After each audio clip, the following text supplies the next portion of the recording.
అపోస్తలుల కార్యములు 19వ అధ్యాయము.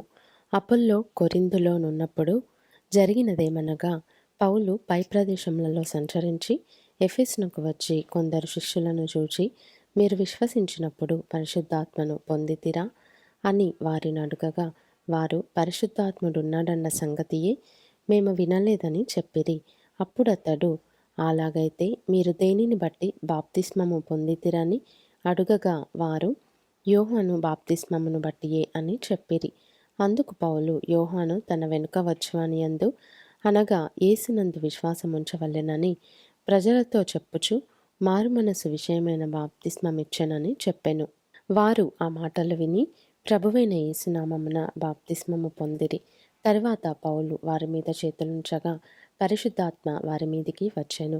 అప్పుడు వారు భాషలతో మాట్లాడుటకును ప్రవచించుటకును మొదలుపెట్టిరి. వారందరూ ఇంచుమించు 12 పురుషులు.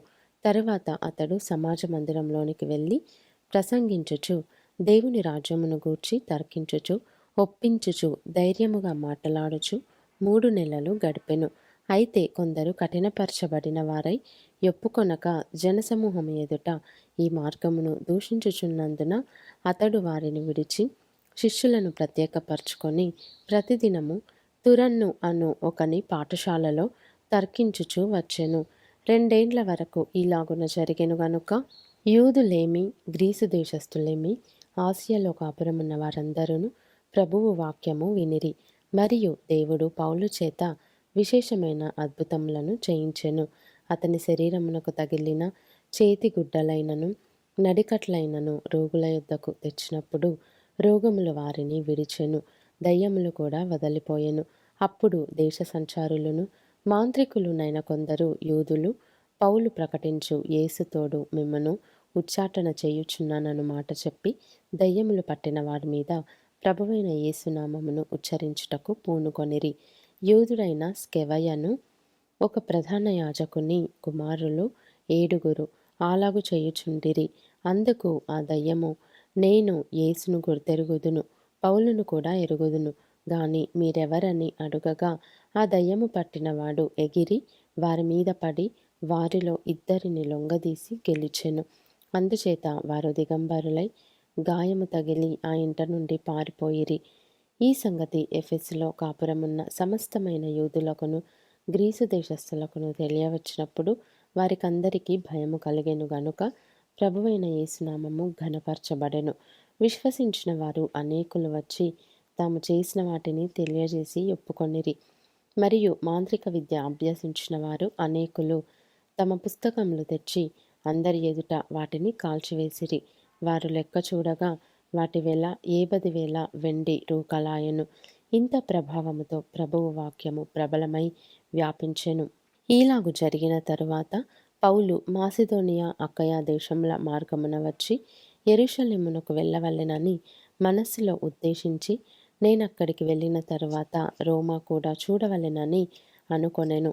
అప్పుడు తనకు పరిచర్య చేయువారిలో తిమోతి, ఎరస్తు అను వారి నిద్దరిని మాసిదోనియాకు పంపి తాను ఆసియాలో కొంతకాలము నిలిచియుండెను. ఆ కాలమందు క్రీస్తు మార్గమును గూర్చి చాలా అల్లరి కలిగెను.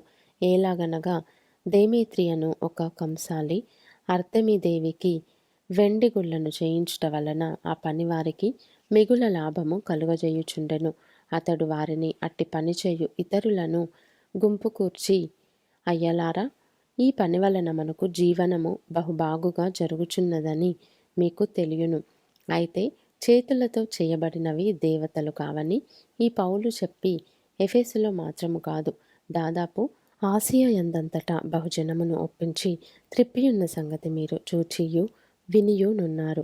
మరియు ఈ మన వృత్తి యందు లక్ష్యము తప్పిపోవుటయేగాక మహాదేవి అయిన అర్తెమి దేవి యొక్క గుడి కూడా తృణీకరింపబడి ఆసియా యందంతటను భూలోకమందును పూజింపబడుచున్న ఈమె యొక్క గొప్పతనము తొలగిపోవునని భయము తోచుచున్నదని వారితో చెప్పెను. వారు విని రౌద్రముతో నిండిన వారై ఎఫెసీయుల అర్తెమీదేవి మహాదేవి అని కేకలు వేసిరి. పట్టణము బహు గలిబిలిగా ఉండెను. మరియు వారు పౌలుతో ప్రయాణమై వచ్చిన మాసిదోనియా వారైన గాయియును అరిస్తర్కును పట్టుకొని దొమ్మిగా నాటకశాలలో చొరబడిరి. పౌలు జనుల సభ యొద్దకు వెళ్ళదలచెను గాని శిష్యులు వెళ్ళనీయలేదు. మరియు ఆసియా దేశాధికారులలో కొందరు అతనికి స్నేహితులయుండి అతని యొద్దకు వర్తమానము పంపి నీవు నాటకశాలలోనికి వెళ్ళవద్దని అతని వేడుకొనిరి. ఆ సభ గలిబిలిగా ఉండెను గనుక కొందరిలాగున కొందరాలాగున కేకలు వేసిరి. తామెందు నిమిత్తము కూడుకొనిరో చాలామందికి తెలియలేదు. అప్పుడు యూదులు అలెగ్జంద్రును ముందుకు త్రోయగా కొందరు సమూహంలో నుండి అతనిని ఎదుటికి తెచ్చిరి. అలెగ్జంద్రు సైగ చేసి జనులతో సమాధానము చెప్పుకొనవలెనని యుండెను.